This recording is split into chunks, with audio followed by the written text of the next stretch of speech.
Welcome back, fellow YouTubers, to the Land of the Wombats. It's your bad old Uncle Chris here to give you some off-grid pirate lifestyle stories. And today, I'm going to get stuck into this monster here.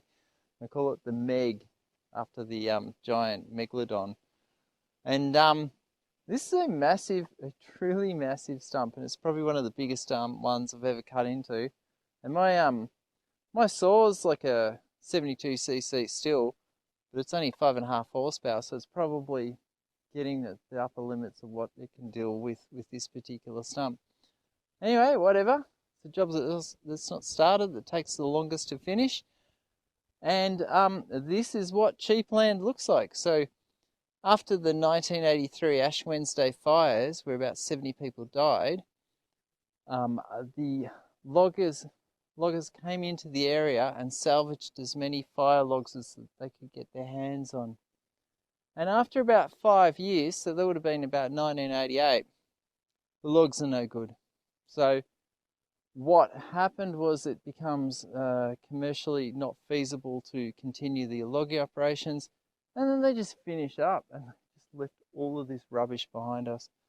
And generally, we're in the process of cleaning all this up, and we've been at this job for about 2 years, and part of the reason we clean it up is because, well, nothing lives in here other than probably snakes and ants, and I don't really want either of them in here. The snakes are probably, they used to be the second deadliest on the planet, but now they're the third deadliest planet on the planet, so they've probably been unhappy about that downgrading. Yeah. And the ants are bull ants, and they're about 1 inch long, and they can leave a bite and a chemical spray that gives you pain for about a week. They're a freaking nightmare. Anyway, so I'm going to get stuck into this Meg, and hopefully I can just chop it up, because it's certainly the biggest chunk of timber that's left in this particular environment. Would have been a super old tree.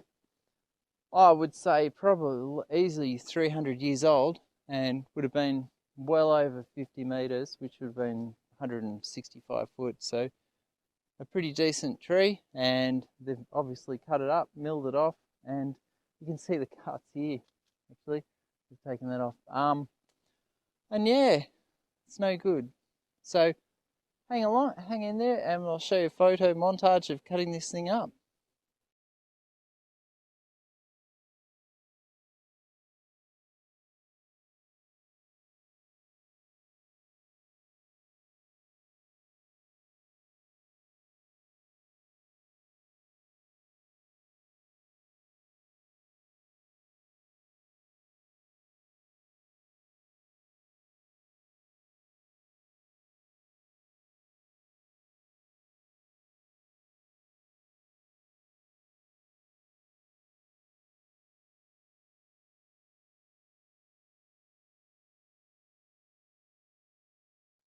Thanks for watching, and I'll see you all next week.